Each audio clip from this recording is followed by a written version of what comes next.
이재명 대표에게 들이닥친 새로운 사법 리스크 소식을 전해드리겠습니다. 이 대표가 2019년 선거법 위반으로 재판을 받았을 때 위증을 교사했다는 의혹을 어제 자세하게 전해드렸습니다. 이 대표에게 위증을 주문받은 증인 A씨가 저희 TV조선 취재진에게 당시 상황을 자세하게 털어놨습니다. 그 내용을 전해드리기 전에 먼저 과거 이재명 대표의 모습부터 먼저 확인하겠습니다.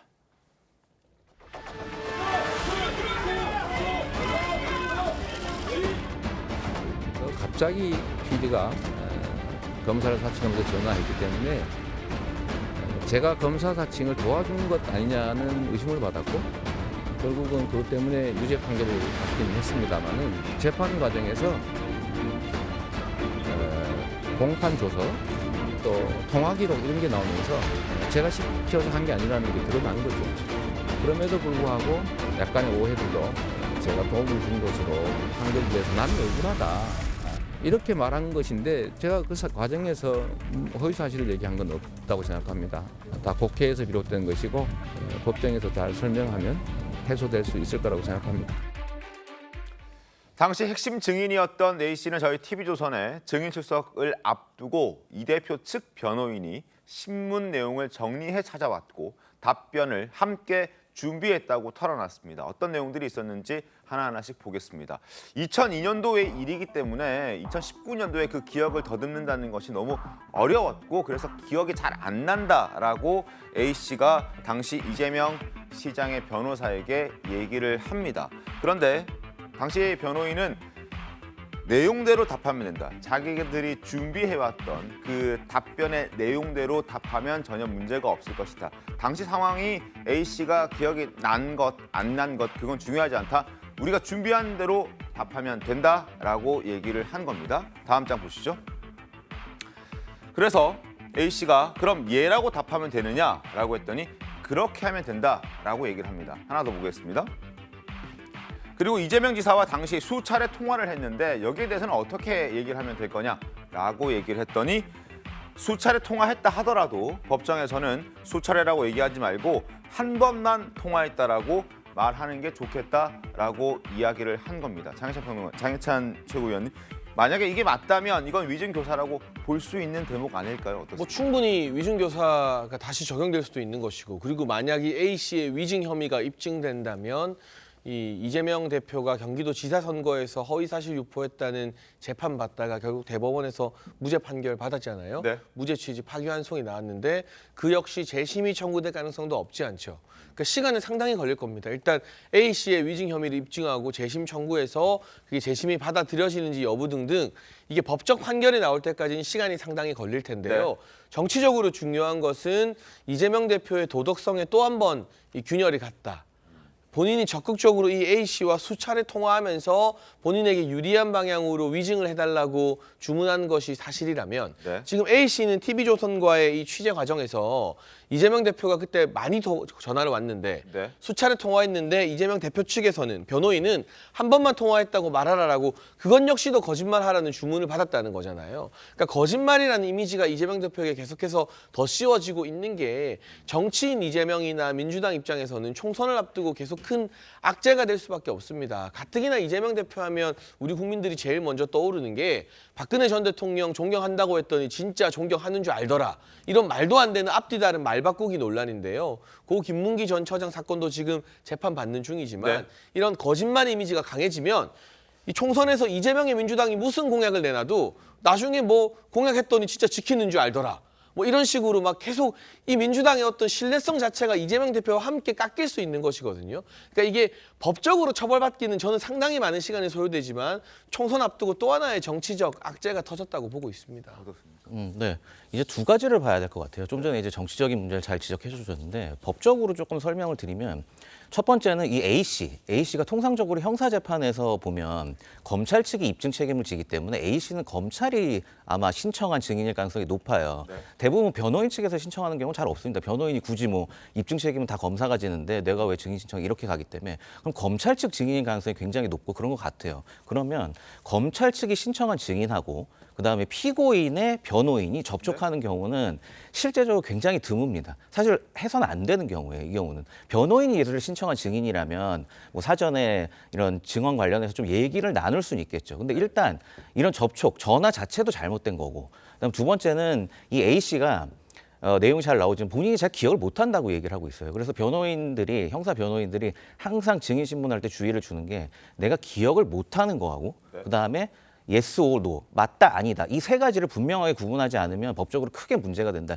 이걸 항상 주의를 주거든요. 그래서 모른다, 기억이 안 난다, 이거는 그 자체로도 굉장히 중요한 증언이 되는 겁니다. 그건 모르면 모른다고 해야 되는 거예요. 근데 모르는 걸 억지로 뭐 기억을 상기하든지 조작된 기억을 주입해서 맞는 것처럼 얘기를 한다든지 이런 식으로 지금 뭐 수차례 통화한 걸 한 번 통화했다고 얘기해라, 이런 식으로 시나리오를 짜준다? 이거는 굉장히 심각한, 그러니까 예를 들어 그 사람의 기억과 반대되는 거를 하라고 얘기하는 것, 그것만 위중교사가 아니고 네. 기억이 안 나는 거, 기억이 네. 안 나면 안 난다고 해야 되는데 그거를 조작하는 것 자체도 굉장히 좀 심각한 어떤 위증죄에 해당하기 때문에 네. 이 두 가지 측면에서 제가 볼 때 법적으로도 좀 앞으로 문제가 될 가능성이 굉장히 높습니다. 알겠습니다. 어제 국회에 출석한 한동훈 법무부 장관도 이 대표의 위증교사 의혹은 검찰의 직접 수사 대상이라고 못을 박았습니다. 한 장관의 목소리 들어보겠습니다.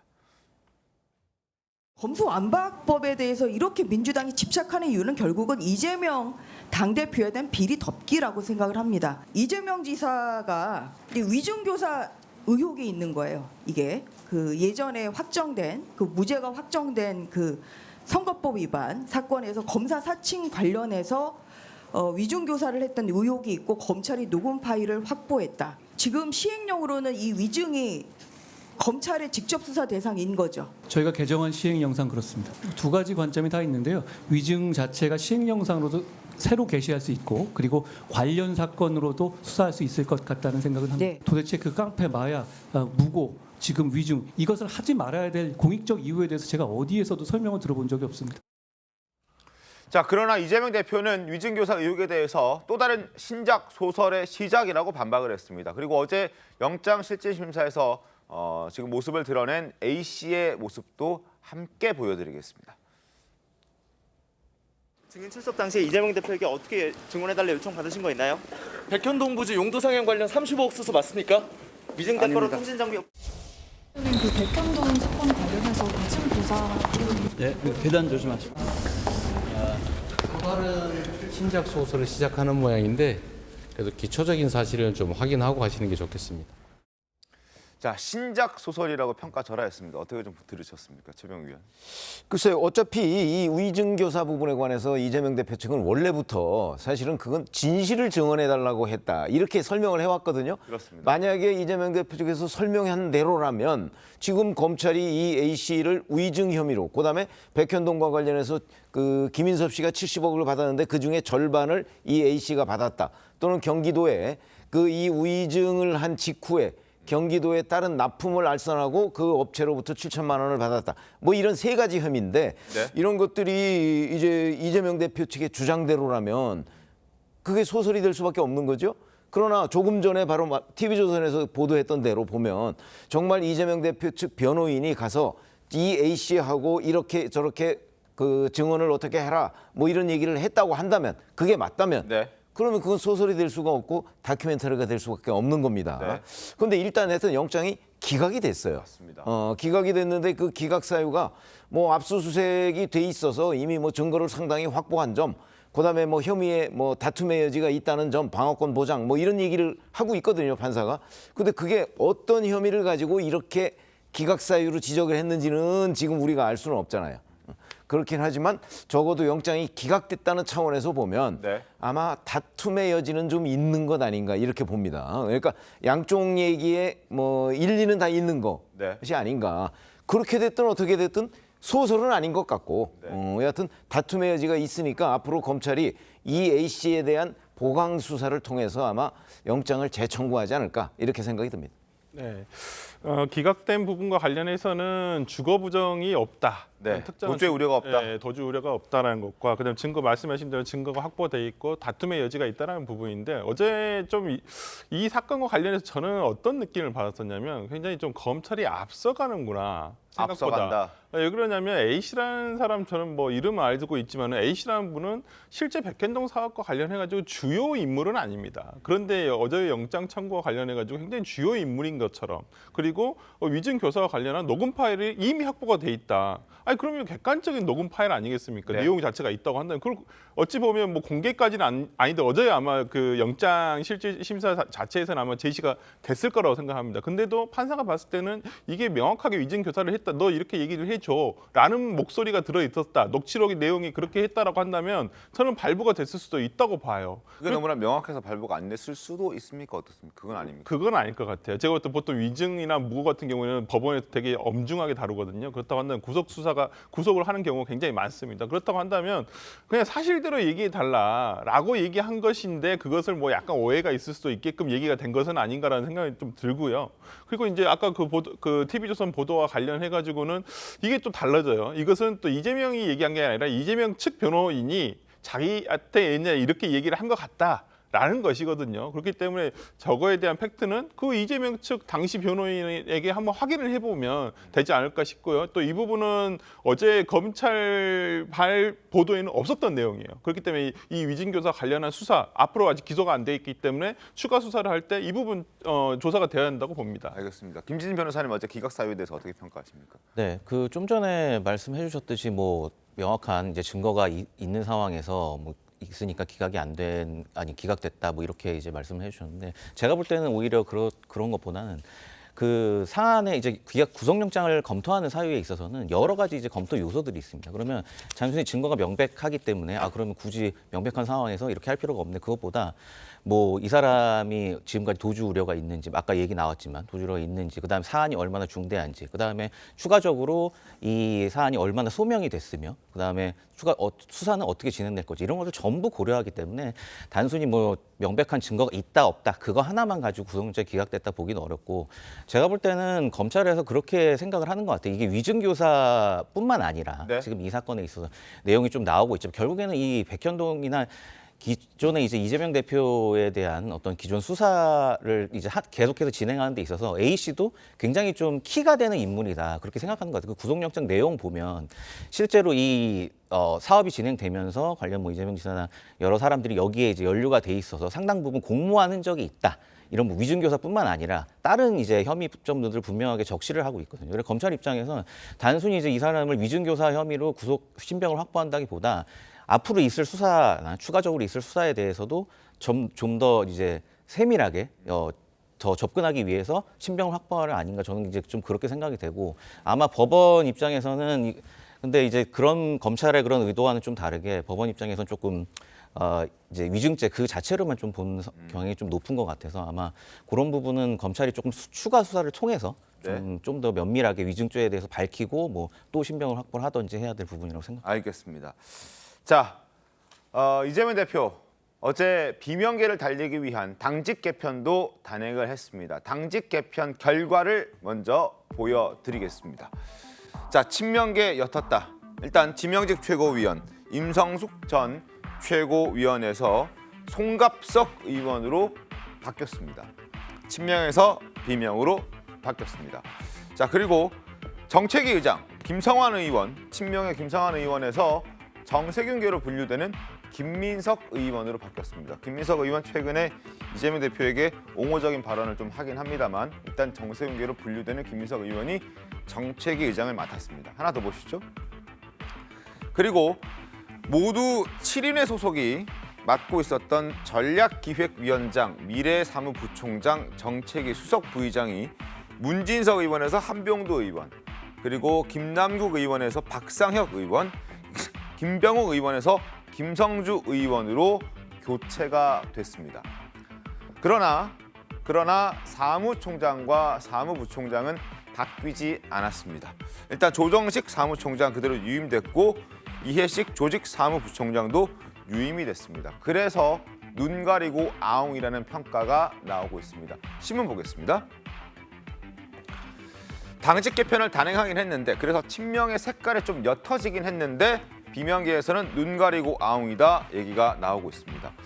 총선에서 공천을 책임지는 사무총장과 사무부총장이 바뀌지 않았기 때문인데 친명 색채가 줄었다는 평가가 나오지만 비명계에서는 눈속임에 불과하다 이런 말이 나오고 있고 왜냐하면 공천에 직간접적으로 영향을 행사하는 조정식 사무총장과 김병기 사무부총장, 이해식 조직부총장 모두 유임됐기 때문이다. 그래서 한 비명계 의원은 통화에서 대부분이 찐명이 아닐 뿐 주류 편승적인 입장을 취하거나 공개적으로 이 대표 비판을 자제하는 분들 아니냐.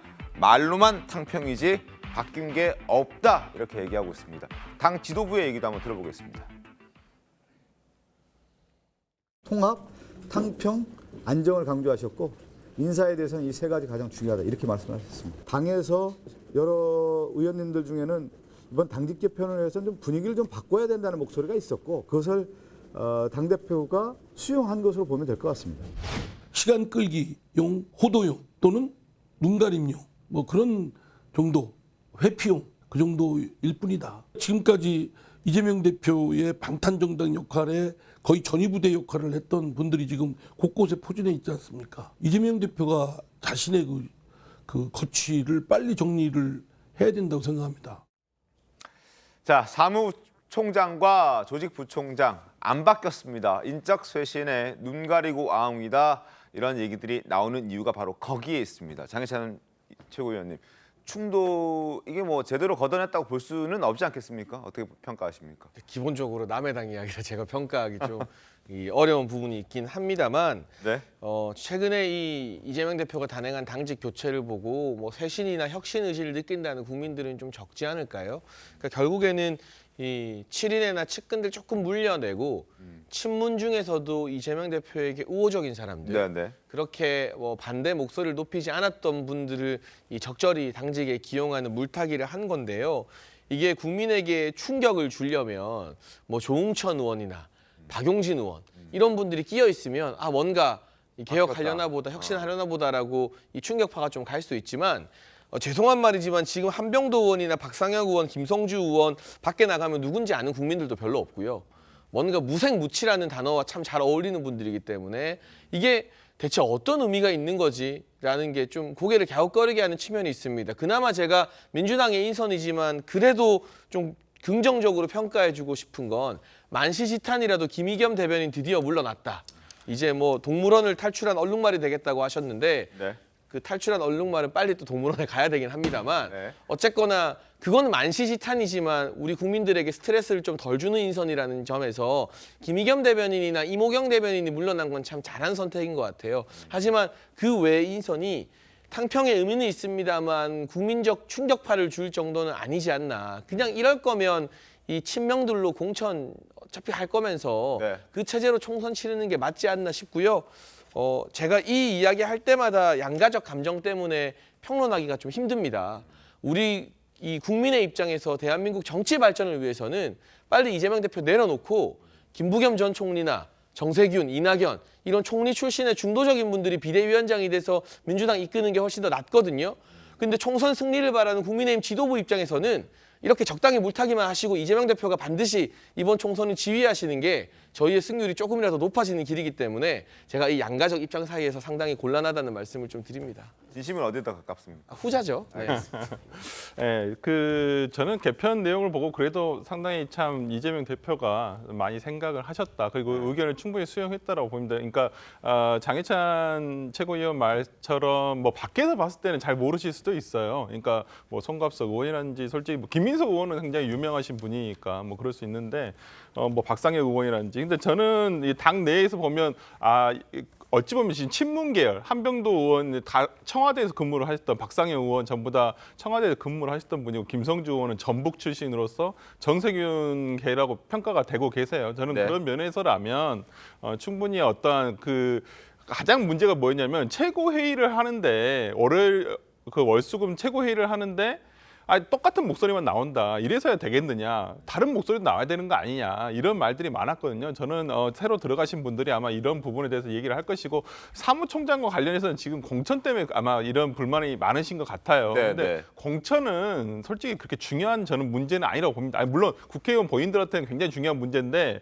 민주당 전체적으로 보면 민주당이 승리를 해서 그 당선되신 분들이 어느 민주당을 위해서 하는 것이지 누구 뭐 꼭 이재명을 위해서 하는 것은 아니거든요. 그렇기 때문에 저는 어찌 보면 지금 뭐 대변인단도 뭐 저도 김우겸 의원님 뭐 개인적으로는 참 좋아하고 존경하지만은 뭐 조금 갈등을 일으켰던 부분, 그다음 조금 불미스러운 일이 있었던 부분에 대해서는 이번에 조금 개편을 통해서 분위기 쇄신을 한다는 차원에서는 저는 한번 두고 보셨으면 좋겠고, 오히려 그 국민의힘 같은 경우도 지금 뭐 2030 MZ 세대 그 다급하니 하니까 뭐 천하람 위원장을 다시 불러들이니 어쩌니 이런 내용이 있잖아요. 그러니까 당이란 것은 항상 변화를 하는 것이 맞거든요.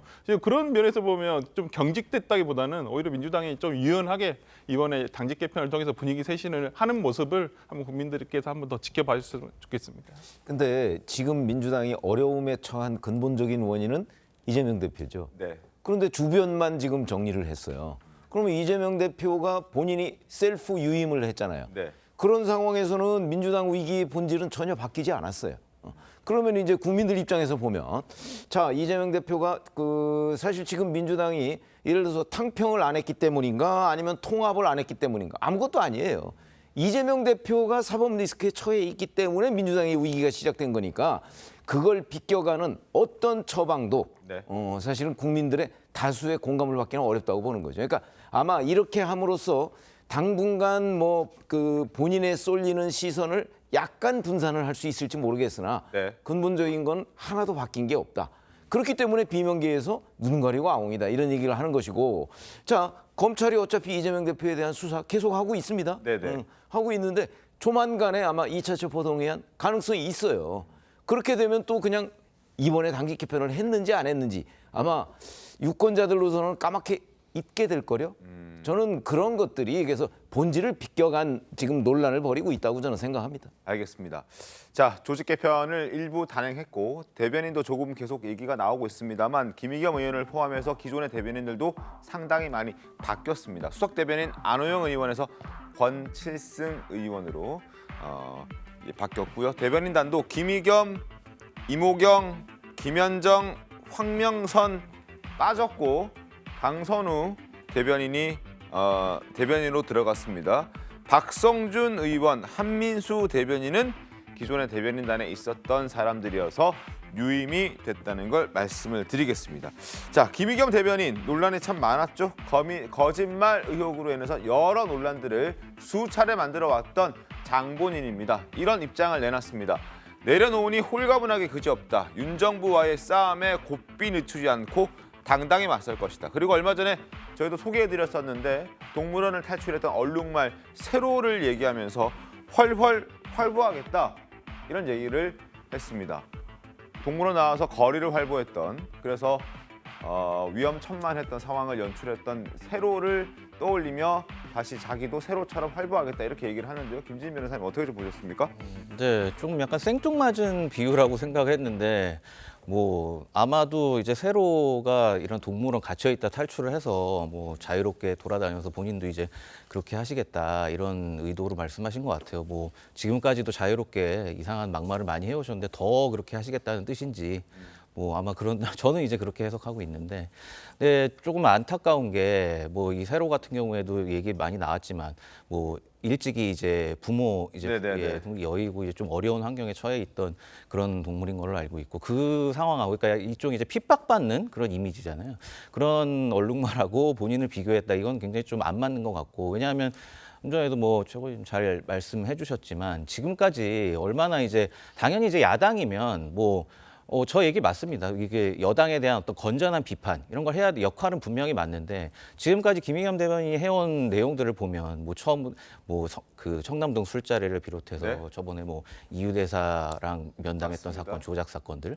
그러니까 사실관계를 완전히 왜곡. 결국엔 나중에 이제 뭐 사과 아닌 사과를 하면서 끝난 것들이 한두 건이 아닙니다. 그리고 더군다나 저도 예전에 한번 얘기했지만 김의겸 대변인이 또 언론인 출신 아닙니까? 네. 언론인이면 최소한 어떤 팩트 체크나 이런 부분에 있어서는 좀 팩트 체크나 또 여러 가지 사실관계들을 좀 종합해서 해석하는 능력, 이런 거에 있어서는 전문가라고 불려지는 집단이잖아요, 언론인이. 그러면 그거에 대한 좀 자부심을 가지고 계셔야 되는데 지금 국회에 들어가서 하신 내용들을 보면 전혀 제가 볼 때는 후배 언론인들이나 선배 언론인들이 보시기에 부끄러울 만한 지금 행동들을 계속해서 해왔기 때문에 과연 본인이 이제 세로의 입장이 돼서 더 자유롭게 하고 싶은 대로 다 하시겠다. 저렇게 얘기하는 게 과연 맞는지 좀 의문스럽습니다. 알겠습니다. 얼마나 더 훨훨 날아다닐지 한번 지켜보도록 하겠습니다.